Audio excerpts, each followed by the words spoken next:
Cumprimento os irmãos com a graça e a paz. Amém? Amém.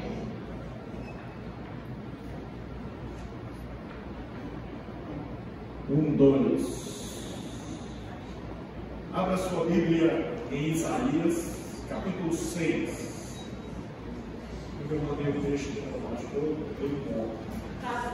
Então deu Oséias. Isaías capítulo 6, versículos de número 1 a 9.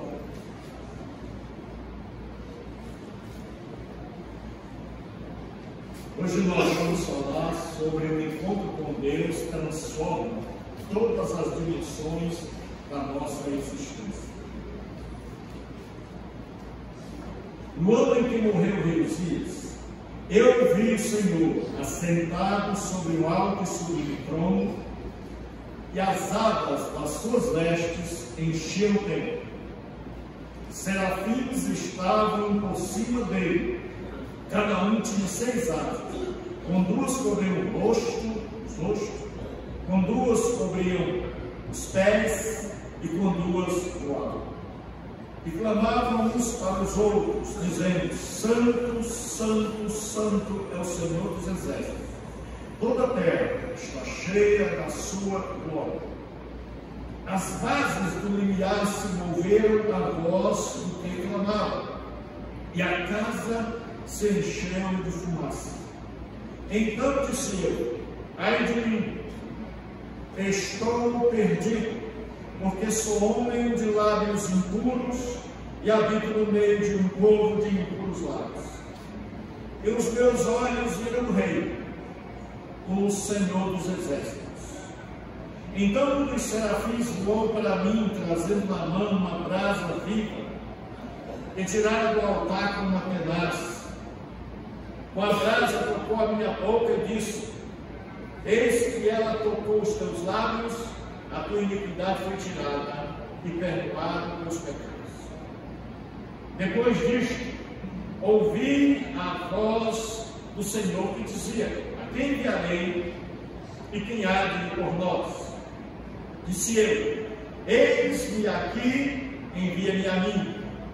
Então disse ele: vai e dize a este povo. Senhor nosso Deus e Pai, em tua presença estamos, pedimos a tua graça, a tua bênção, pedimos que faça de nós canal da tua glória, canal para esses queridos irmãos, bênção de Deus na vida deles, que o Senhor fale conosco, que o Senhor nos ilumine pelo teu Espírito Santo, que nós possamos, ó Deus, sermos instrumentos para a tua glória e para o teu louvor, em nome de Jesus.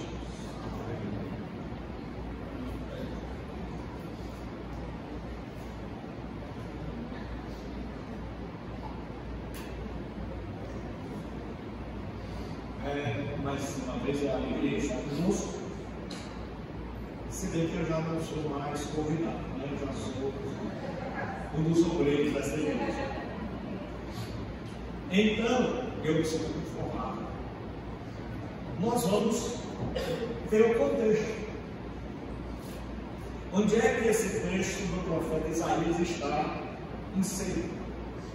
3 coisas nós precisamos ver aqui. A primeira delas é que Isaías ele profetiza nos dias do rei Uzias. Uzias reinou 42 anos sobre Judá.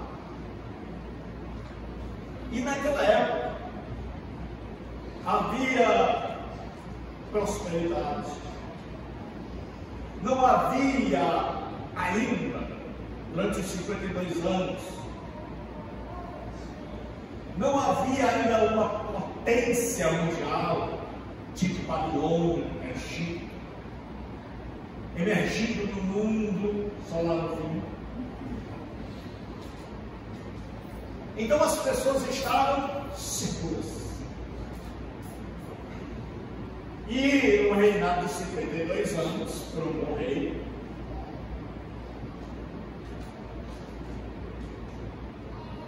Então era nesse contexto que Isaías vai ministrar, vai acontecer isso aqui. A segunda coisa é que quando a gente pensa em um profeta, a gente pensa em alguém papai, esse conceito do Papai Noel do Antigo Testamento. E Isaías tinha entre 18 e 20 anos, quando foi chamado por Deus. Então era alguém que tinha segurança. Ele era da nobreza, ele tinha um parentesco com o rei. Ele é do tempo de Miqueias, só que Miqueias prega no sertão e ele prega nas cidades. E Isaías é aquele tipo de jovem que ainda não sabe o que vai fazer na vida. Tem deixado aquele dilema: como será no futuro? Mas agora surge uma crise. Porque eu e você somos assim, quando nós estamos tudo bem, quando o dinheiro está entrando, a gente tem a garantia do dinheiro no final do mês para honrar as contas. Quando a gente está com saúde, quando os pés estão firmes no chão, quando tudo vai bem, então a gente tem a falsa sensação de segurança. Mas aí Deus manda umas crises para que a gente descubra a nossa fragilidade. E aí o que acontece agora? Começa a se levantar uma potência mundial. Um povo perverso, os assírios. A Síria começa a conquistar. Uzias morre em 740. Tiglat-Pileser, aí o nome bonito, você está no filho seu. Ele é rei da Síria e ele vem e ele conquista o norte de Israel, chamado de Reino do Norte, ou Israel ou Efraim. E ele investe contra Judá, mas Deus em sua misericórdia poupa por algum tempo. E aí agora Israel está, depois de um período de longa paz, está agora numa crise. Quem vai governar?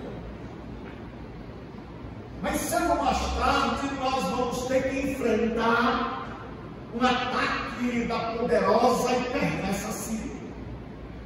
Os historiadores dizem que eles andavam com caveiras nos povos conquistados, com crânios, que eles empalavam as pessoas.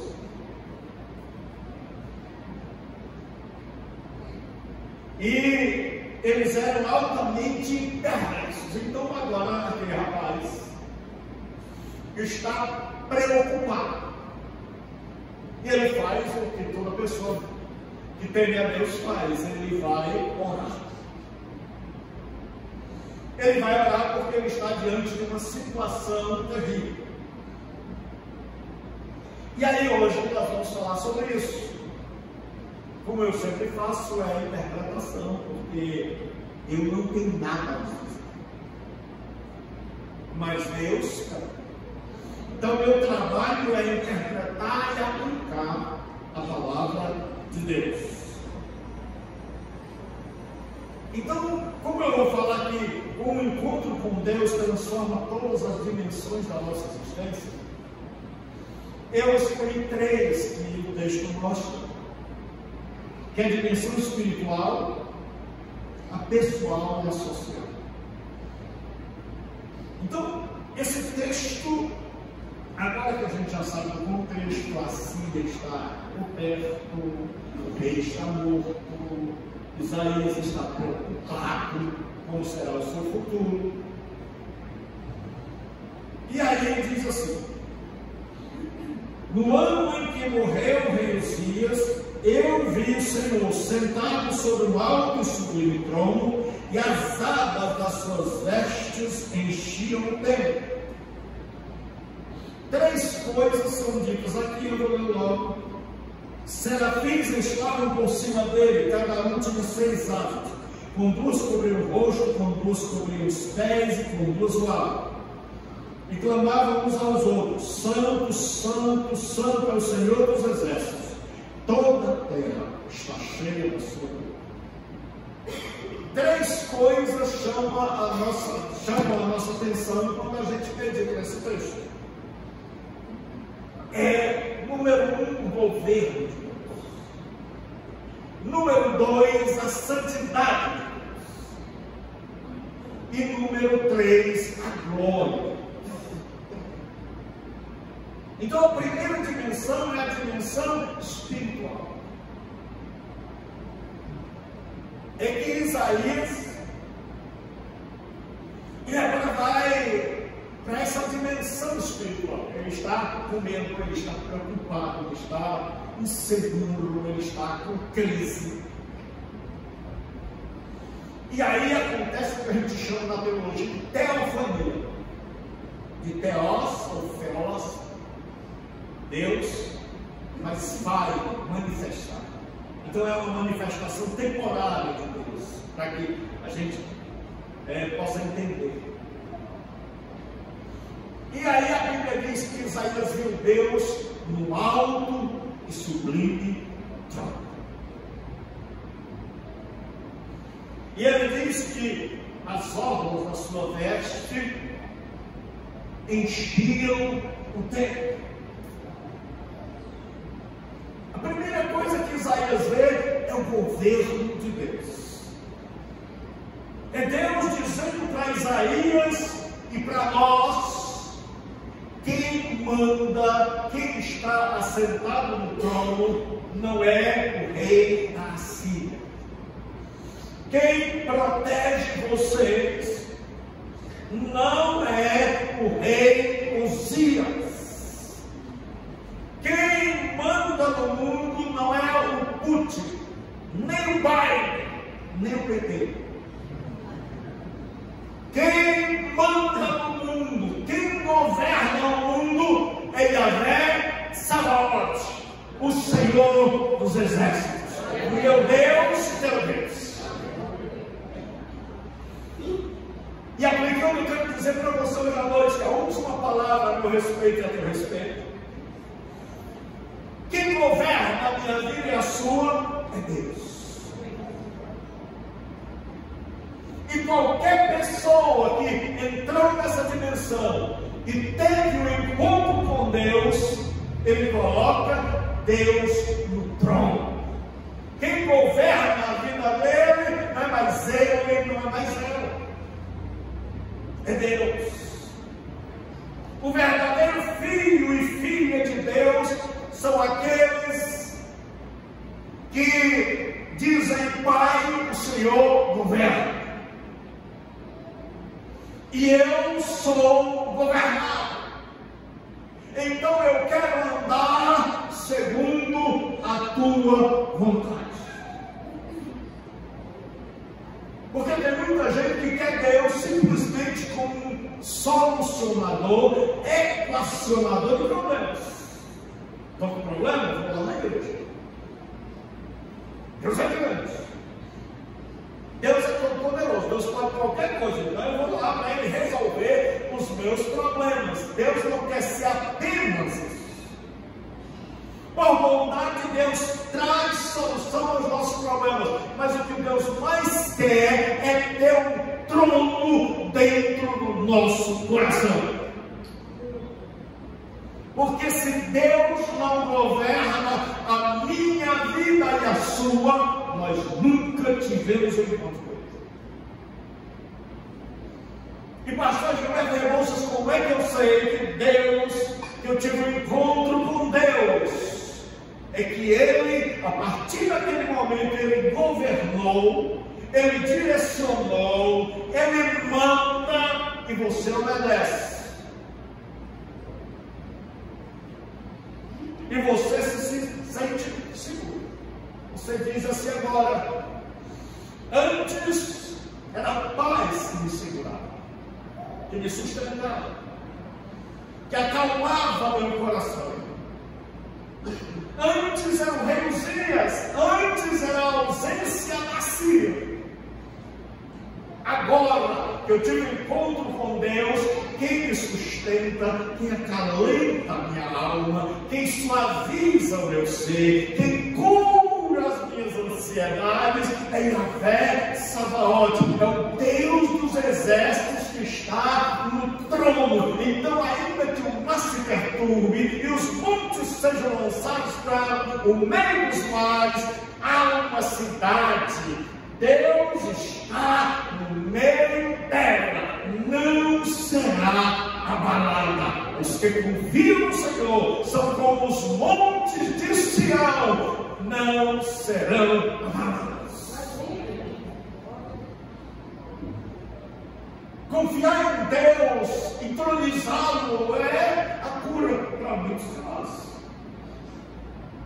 que carregamos um fardo terrível, de um peso gigantesco de tentar vencer a vida, de tentar ser cristão, de tentar viver. E quantas pessoas não estão assim, parece que o chão saiu debaixo dos pés. Porque aquilo que sustentava não sustenta mais. Porque aquilo que governava foi-se. E porque o perigo, a crise está rondando. Então muita gente entra em parafuso. E aí Deus chega para Isaías e diz: aquieta o teu coração. E é o que ele diz a mim e a você hoje. Aquieta o teu coração. Quem manda em todo esse universo sou eu. A segunda coisa que acontece com Isaías é a glória, a cavota, que modernamente é chamada de Shekinah.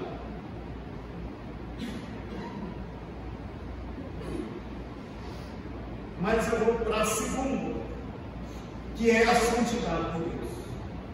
Ele vê os serafins, é a única passagem na Bíblia que fala desses seres. E diz que os serafins tinham 6 asas. E o texto ali, a ideia, como eles estão no templo, é uma ideia sacerdotal. É uma ideia cultica. Então os serafins veem a glória de Deus. Eles têm 6 asas, com 2 eles cobrem o rosto, é sinal de respeito na antiguidade, de reverência, de sentimento de indignidade, de que eu não sou digno. Com 2 eles cobriam os pés, era serviço.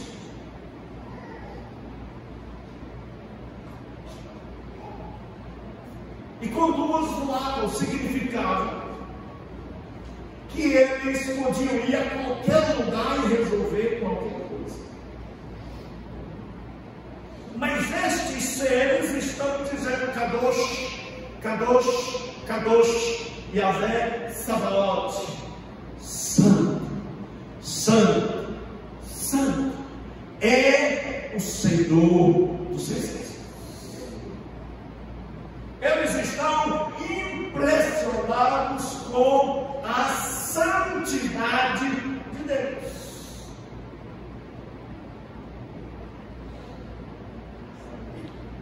Isaías agora percebe que há um Deus que reina, mas esse Deus que reina não é um tirano.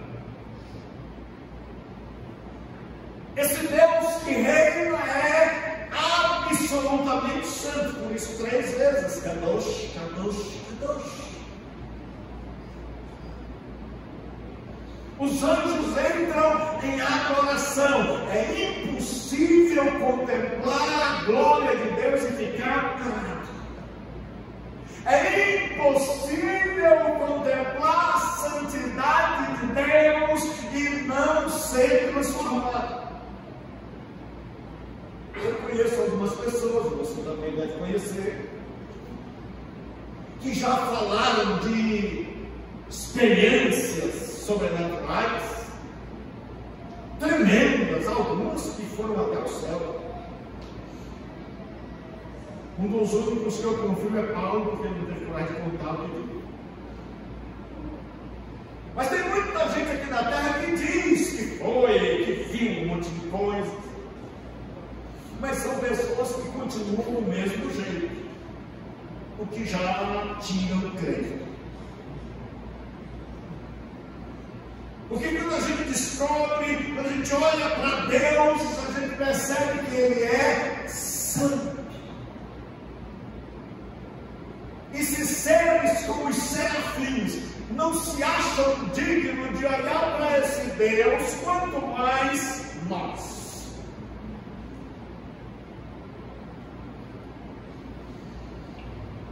E ele diz, falando da glória, ele diz, e toda a terra está cheia da sua glória. Ele diz, toda a terra está cheia da sua voz, da sua cheia. Mas se você olhar para a terra, se você vê Isaías 1, ele vai dizer que a terra está cheia de feridas, que não foram saradas, de tumores que não foram amolecidos, que o jumento conhece o seu possuidor, o boi conhece a manjedoura do seu dono, mas Israel não conhece. Esse é o estado da terra. Mas quando os serafins olham para a terra, eles dizem, toda a terra está cheia da sua glória. Porque quando eu e você temos uma visão da glória de Deus, temos um encontro com Deus, nós somos transformados aqui internamente, nós somos transformados no nosso cérebro e nós passamos a enxergar o mundo de maneira diferente. Porque o grande problema nosso é que a gente quer que o mundo mude para que a gente veja nele a glória de Deus. Mas o que Deus faz é diferente. Ele muda a mim e a você, e aí a gente olha para o mesmo mundo, mas não olha mais com os mesmos olhos.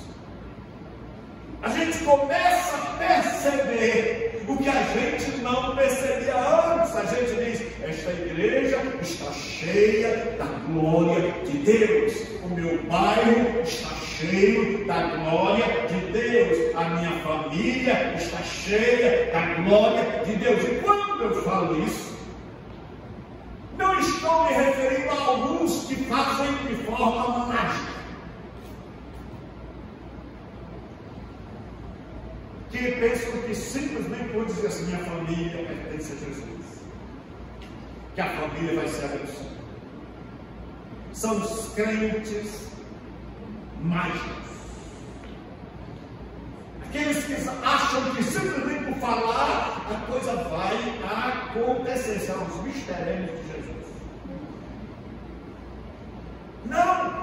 O que acontece é que eles foram transformados e eles enxergaram o que eles enxergaram. Porque antes de a gente ter um encontro com Deus, nossa visão da vida é pessimista. A gente só consegue enxergar o lado ruim da vida, aquilo que nos falta, os defeitos do outro. A gente não consegue ver as bondades e as bênçãos de Deus repartidas sobre a terra. Mas na hora que a gente é tocado por Deus, na hora que a gente é transformado por Deus, você começa a desfrutar do belo, você começa a ver a ação poderosa de Deus em meio a uma terra chagada, em meio a uma terra adoecida, em meio a um mundo. Você olha assim e diz, Deus me deu filhos. Deus me deu família, Deus salvou minha alma, Deus me deu uma igreja saudável para que eu possa congregar, Deus me deu irmãos, Deus me deu um lar, Deus me deu emprego, Deus tem tomado conta de mim. Então você começa a ver, a glória de Deus está na terra. Porque, irmãos, não tem vida pior do que aquela vida onde você só vê o que é feio, onde você só vê o que é triste, onde você só vê o que é mal. E nós temos tanta gente que carrega, é como uma caçamba que vai catando coisa ruim. É gente que olha e vê coisa ruim e vai botando na caçamba do seu coração.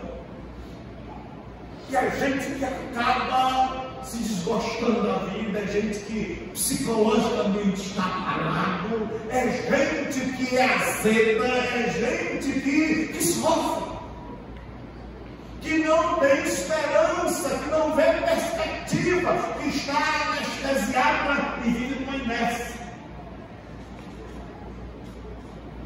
Aí Isaías olha e vê a glória de Deus. E aí ele vê Deus governando. E a pergunta para nós hoje é: Deus governa a minha vida? Segunda coisa, ele vê a santidade de Deus. E a reverência, o temor daqueles anjos poderosos. E a pergunta é: eu estou ciente de que eu sirvo a um Deus santo? E a terceira é que ele diz assim: toda a terra está cheia da glória de Deus. Eu tenho conseguido perceber que, apesar do diabo, apesar da feiura do pecado, apesar da maldade dos homens, apesar da corrupção, eu ainda consigo ver esperança. Eu ainda consigo ver a glória de Deus espalhada. Eu ainda consigo ver no sorriso da criança. Eu ainda consigo ver um casal. Eu ainda consigo ver uma pessoa que estava destruída e que chegou a Jesus Cristo e a vida dela foi restaurada. Eu ainda consigo ver no domingo a glória de Deus. A segunda coisa que eu vou falar agora é sobre a dimensão pessoal.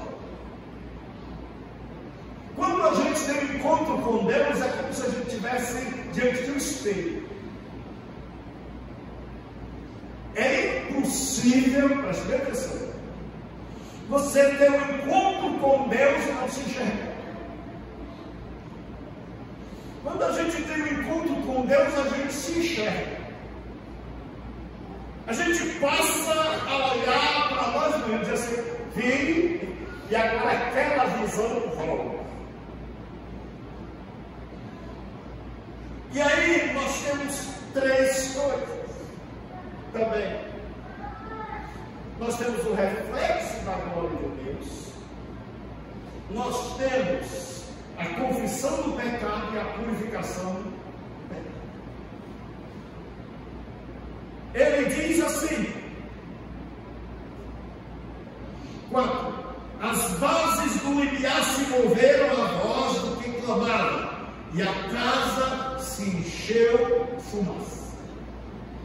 Então disse eu: ai de mim, estou perdido, porque sou homem de lábios impuros, habito no meio de um povo de impuros lábios, e os meus olhos viram o Rei, o Senhor dos exércitos. Então um dos serafins voou para mim, trazendo na mão uma brasa viva, que tirara do altar com uma tenaz. Com a brasa tocou a minha boca, e eis que ela tocou os teus lábios. Tua iniquidade foi tirada e perdoado o teu pecado.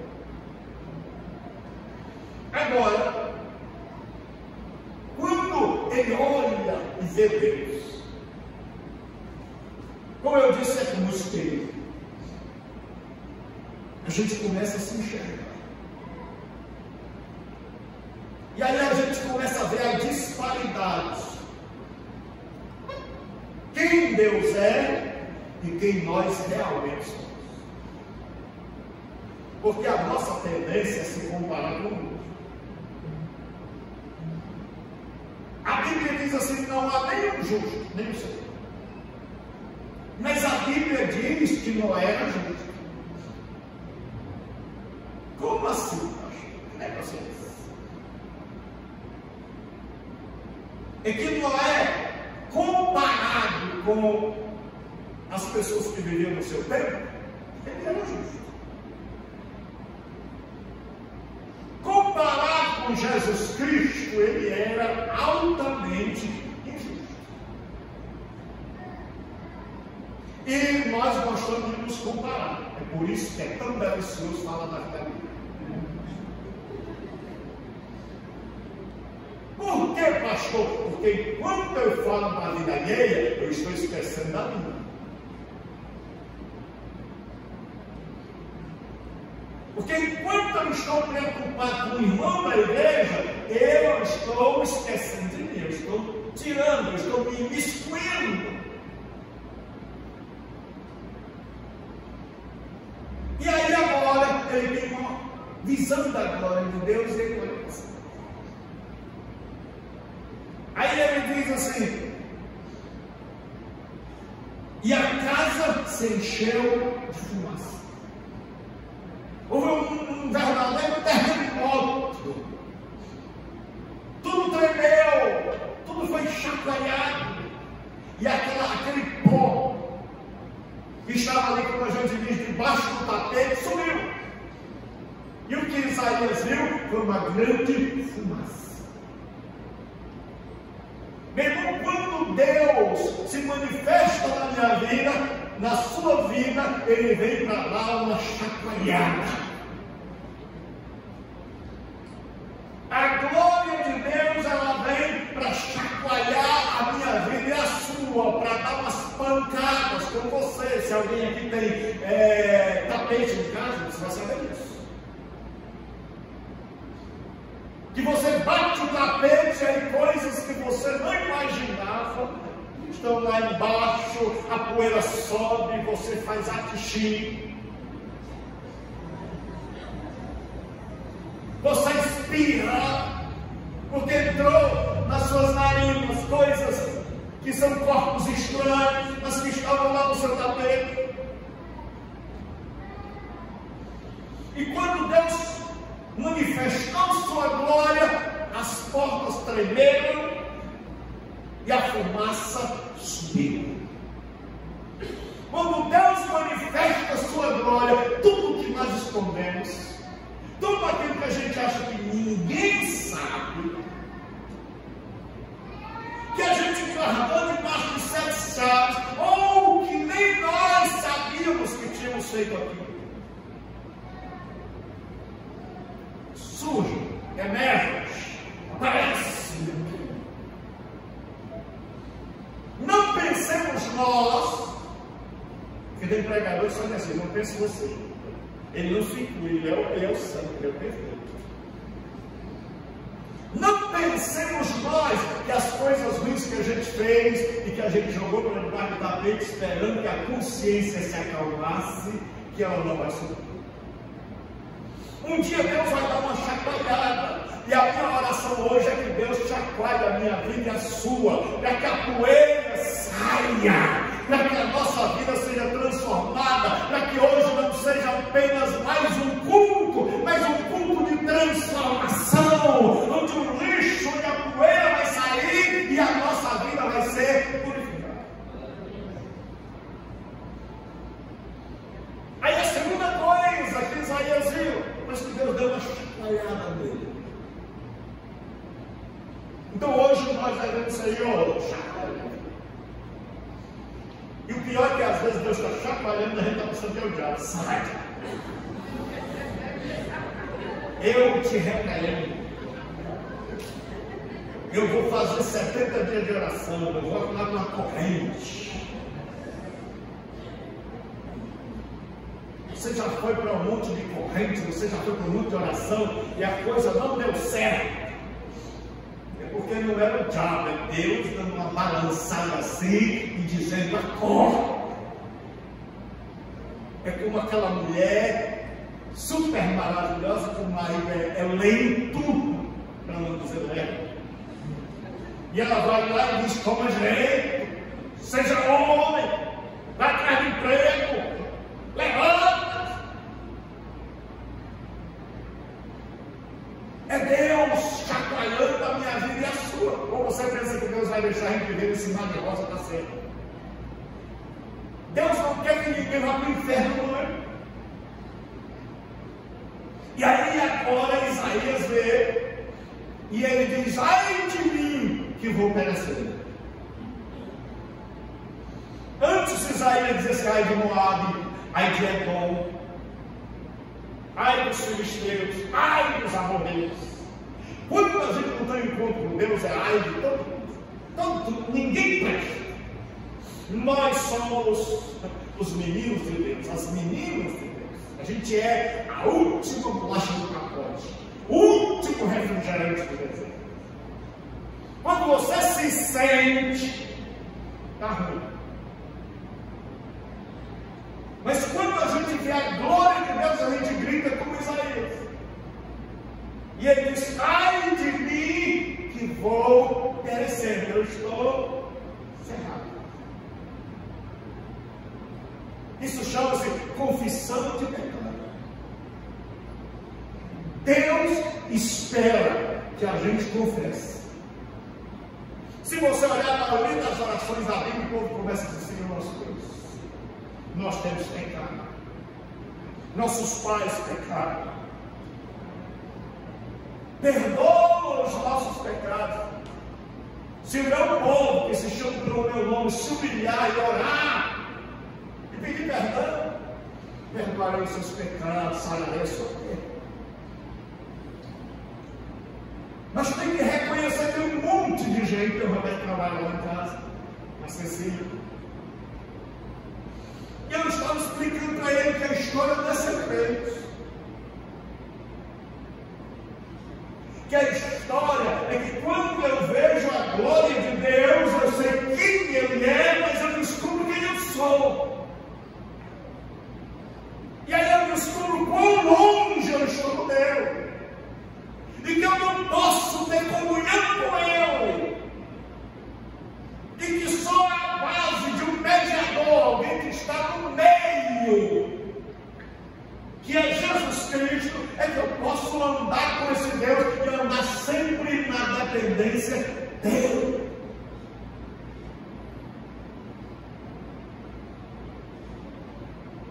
E eu disse: olha, enquanto eu e você, nós não tivermos consciência de que nós somos pecadores, de que nós somos indignos, nós não vamos conhecer a Deus. Se você não se acha pecador, indigno, se você não se acha que não dá para andar com esse Deus Santo depois de ter contemplado a sua glória, se você nunca se perguntou: Senhor, como é que o Senhor ainda anda comigo?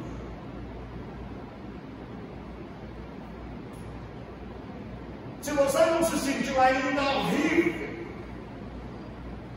porque Deus é luz, quanto mais perto da luz eu vou, mais eu vejo.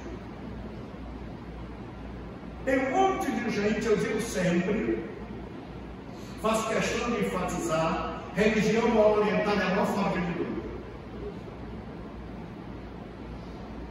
Porque a pessoa chega na igreja, ela começa a crer nos caminhos, ela começa a se chegar, ela começa a ler a Bíblia.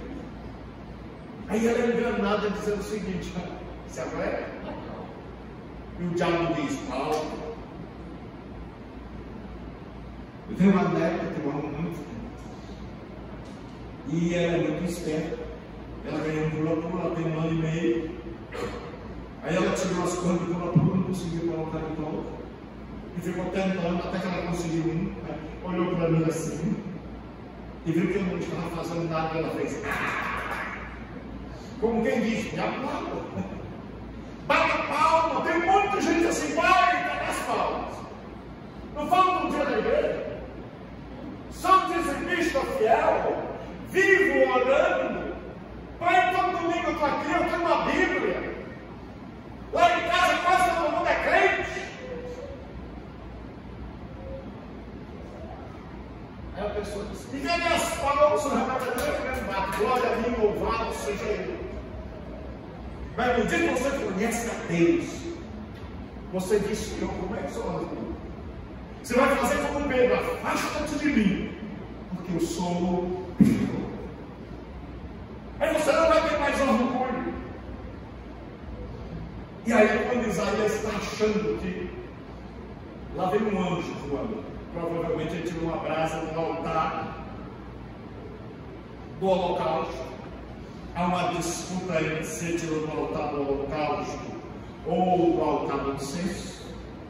Isso não interessa. E lá vem aquele anjo com 6 asas. Se fosse aqui para nós, todos nós já tínhamos caído no chão. Antes do anjo chegar, a gente já tinha partido. Então imagina que você está aterrorizado, vem um anjo com 6 asas, com fogo para tocar na sua direção. E aí, porque se fosse nas igrejas, você ia dizer, meu irmão, você vai passar pelo discipulado, você vai ter que se batizar, você vai ser membro de uma igreja. Ainda bem que aqui é o que eu não falo. Aqui tem parede e meia. Eu olho assim, primeiro Jesus, você não está tribulado. Mas o que a Bíblia diz? Isto tocou os teus lábios, o teu pecado foi perdoado e a tua iniquidade foi purificada. Na hora. Se você quer ser perdoado, confesse a Deus os seus pecados. Chegue para Deus e diz, Senhor, olha, eu tenho errado aqui. O problema de Isaías era nos lábios. E alguns dizem o seguinte, que a questão é que Isaías tinha ouvido os anjos magnificarem a Deus, mas que nem ele, nem ninguém tinha os lábios todos para adorar a Deus. Essa palavra no hebraico dá a ideia de algo que destrói. É aquela palavra que destrói, é aquela palavra que nunca edifica, mas que só bota para baixo. E aí ele sai de mim. Meu irmão, enquanto nós não dissermos ai de mim, você que está aqui que não é crente, enquanto você não chegar e dizer assim, ai de mim, estou ferrado, estou a caminho do inferno, o diabo está esperando por você. É igual aquele time que perdeu todos, está lá no último lugar da tabela, a Série B, só esperando por ele, assim, feio. Assim a pessoa que está no pecado. Já perguntaram, onde fica o inferno? No fim de uma vida sem arrependimento. Mas Isaías diz, tem misericórdia de mim, Senhor. Ele vai e diz, Senhor, eu estou merecendo. E aí o anjo vem imediatamente e ele recebe perdão. Perdão só na base do arrependimento. Quando nós temos um encontro com Deus, a primeira coisa que muda não é a vida da mulher, não é a vida dos filhos, é a nossa. O grande problema é que nós queremos mudar o mundo quando nem a nossa vida nós mudamos. Isaías agora, ele viu que tudo tinha subido, estava lá debaixo do tapete subindo, que a presença de Deus fez tudo tremer, que ele se sente agora um terrível pecador e que está caminhando para a perdição, mas ele agora descobre que ele foi perdoado. Isso traz paz. Um dos textos mais lindos que eu vejo na Bíblia, é aquela igreja. Um dos textos mais lindos que eu acho da Bíblia é quando Jesus era com aquele homem que é colocado pelo telhado e diz assim: filho, os teus pecados são perdoados. Não foi aquilo, porque possivelmente aquele homem estava entrevado de tanto problema psicológico, de tanta carga, de tanta culpa. E aí agora, quando a gente olha para Deus, a gente se vê. Mas quando Deus nos perdoa, a gente vê o outro. Veja a lógica do Cristo. Uma vez perdoado, não é para a gente, eu sou perdoado, agora eu vou me sentar lá na igreja caridosa e esperar a vida de Jesus. Não é para isso que Jesus nos chama. Agora é a dimensão social. Olha o que diz. Depois disso, disse o quê? Depois do perdão. Que a gente pensa que a igreja é o fim. A gente pensa assim, ó, cheguei na igreja, não chegou na igreja. A igreja é um quartel-general, onde a gente vem, é treinado e enviado. E aí agora vem a dimensão social. Toda pessoa que teve encontro com Deus, que teve a sua vida transformada, ela se encontra com os outros. Irmãos, eu não consigo entender que a gente que vê a pessoa na rua,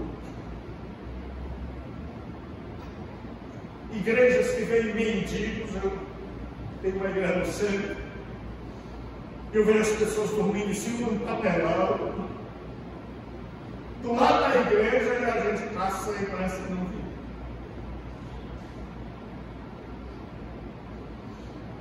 O homem agora me mandou uma mensagem da África, dizendo: pastor, estou com vergonha, mas é comida de novo.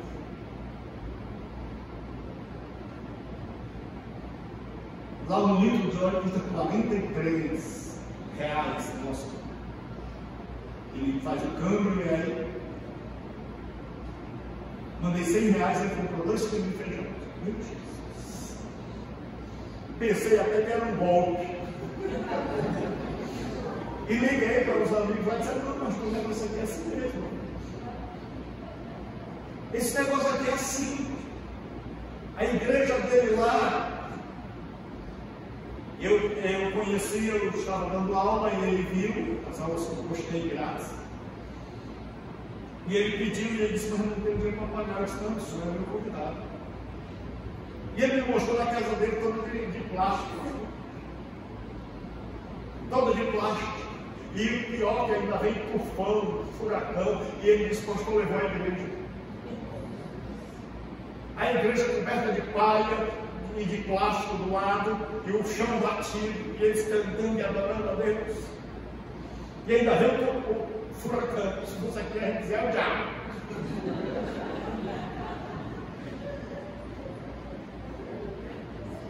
Não, o diabo não, é a maldade humana. É a má distribuição de renda. Irmãos, nós enquanto igreja, e eu confio nesse pastor, senão não pregaria aqui. Nós enquanto igreja temos que nos preocupar com quem está sofrendo, porque nós somos o instrumento de Deus, a mão de Deus que vai alimentar esse mundo. Não pense que político está por aí para ajudar ninguém. Político só vai ajudar a família dele. Nós temos que investir e gastar dinheiro com gente que está passando fome, com bairro que está na pobreza, com gente que está no esgoto, com gente que o filho está cheio de caroço, de uma muriçoca miserável, que não tiver compaixão da criança.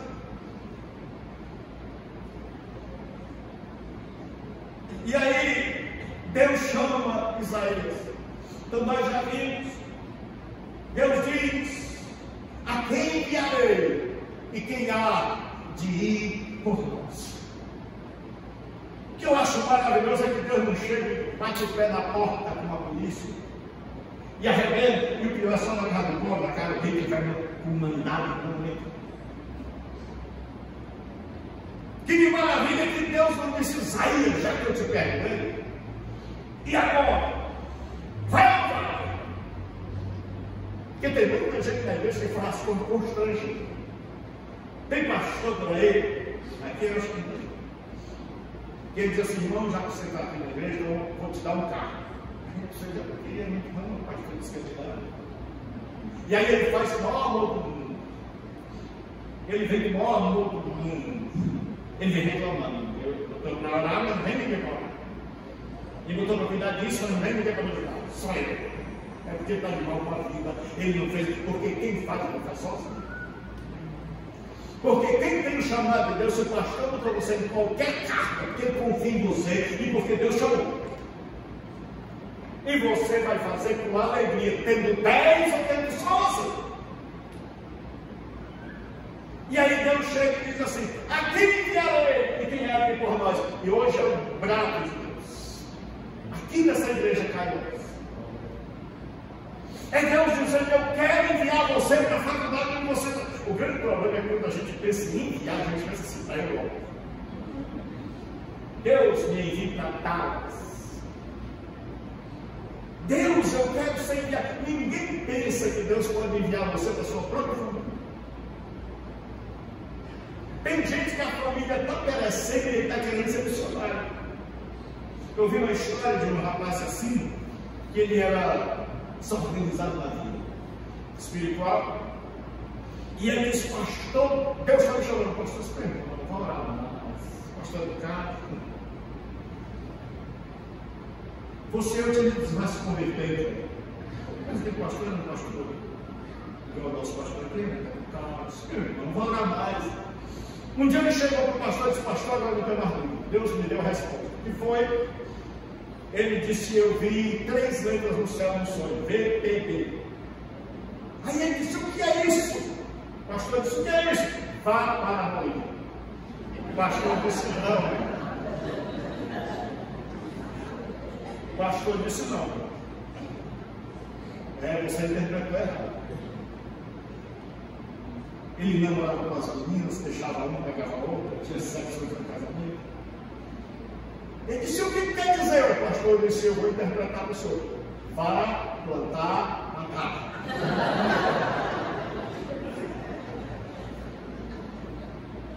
Quando a pessoa tem um encontro com Deus, ela se preocupa com as almas. Eu não entendo, irmão, uma igreja que fica dentro do prédio,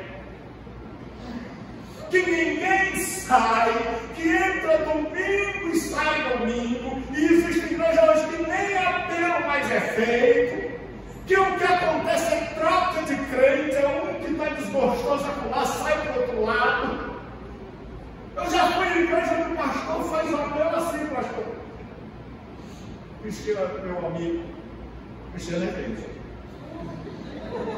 Eu estou Cristiano porque eu conheço há muito tempo. E não preciso puxar o saco dele, não, que em qualquer lugar eu prego tudo. Mas eu já vi, irmãos, igrejas que a pessoa chega no final e diz assim: e você que é de outra igreja, que está aqui, levante a mão. Eu fico coitado. E você sentiu de Deus de passar a congregar aqui com a gente, meu Deus.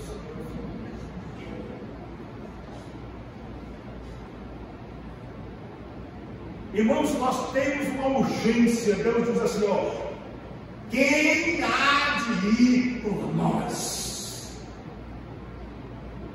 Quem vai? Ele não diz quem fica. E aí Isaías, porque, irmão, é impossível você não ir se você for transformado. Vou repetir: é impossível ficar dentro da igreja, é impossível não fazer nada, é impossível não se preocupar com os perdidos se você tem um encontro com Deus. Quando Deus disse: aqui enviarei Isaías, ele disse: eis-me aqui. envia-me a mim. Nós geralmente pensamos assim, mulher, porque vai ser que eu vá. Todo mundo quer o filho missionário, eu não me repeti. Conversa com os caras e diz assim, esse menino vai ser o pastor. Nem sabe o que é que sofre. Se você soubesse o quanto você sofre, ele sabe quantas vezes eu te pedi, o seu filho ser pastor. Outro dia, vai ser um missionário. As pessoas me chamam para pregar. Culto de missão, eu chego lá, não pregar em missão. Não vou os missionários, vocês têm nem vindo.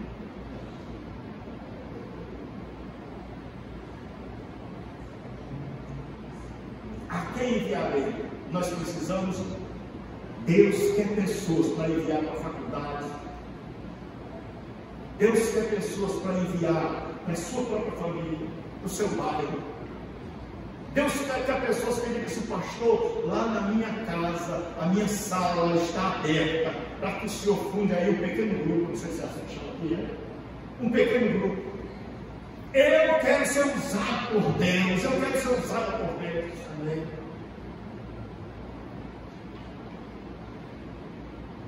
E dizer assim, Senhor, eu quero pregar, eu quero levar a tua palavra, eu estou preocupado.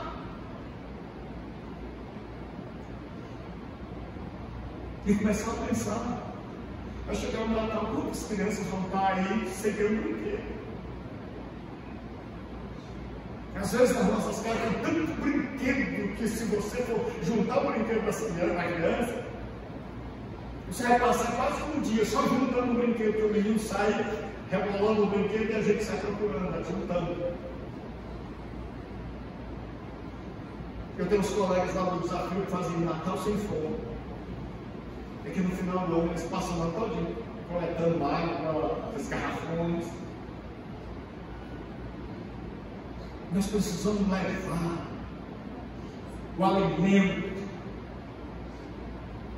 E aí, quando as pessoas gostam da gente, elas ouvem o Evangelho. E aí Deus diz, o que eu acho maravilhoso, é que Deus diz, vá e digam a este povo. Mas Deus faz uma promessa. Preste bem atenção, porque aqui eu vou terminar, o pastor lá está para puxar meu pano. Deus, olha o que Deus diz. Então disse ele, vá e diz a este povo, ouvi e não entendais. Vede, mas não percebais. Deus chega para Isaías e você pensa que Deus mandando, porque a gente pensa assim, olha, pastor, se Deus mandou, eu vou arrebentar o outro. A gente pensa que todo chamado por Deus vai se dar bem, a igreja dele vai ser também castelão. Ele vai ganhar todo mundo e Deus chega para Isaías e diz, Isaías, você quer ir? Quero. Estou preocupado com essa vou. Vá! Mas o que você vai dizer não vai entender. O que você vai dizer eles não vão compreender. O que Deus espera é que eu e você nos coloquemos à disposição dele. Se vamos fazer sucesso ou não, isso depende de Deus, mas que eu e você possamos nos colocar diante de Deus e dizer, Senhor, mesmo que ninguém escute, porque eu tenho ouvido tanta coisa. Eu digo, eu não vi que você não está uma pessoa. Lá na igreja eu digo, você traz, eu ganho. Lá no céu a gente marca um no meio, metade é metade para você. Pessoas que dizem assim, pastor, chamei, mas não vem. Você chama, você traz, você procura, você prega. Mas o fato de Deus ter chamado você e mandado você pregar, não significa que você vai ter sucesso. Não significa que você vai arrebentar a boca do balão. Significa que você vai fazer a vontade de Deus. Então, vamos sua cabeça. Hoje nós vemos que Isaías está no tempo de Cristo, onde morreu o rei que reinou 52 anos. Nós vemos que a Síria se levanta. Isaías vai orar. E nós vimos hoje que ele tem uma visão de Deus, vai mudá-lo, mudar sua vida na parte espiritual. Ele descobre que Deus governa. Ele descobre que a última palavra é de Deus. Amém. Ele descobre que Deus está no controle. Ele descobre que não é o Putin, que não é o governo dos Estados Unidos, mas é Deus.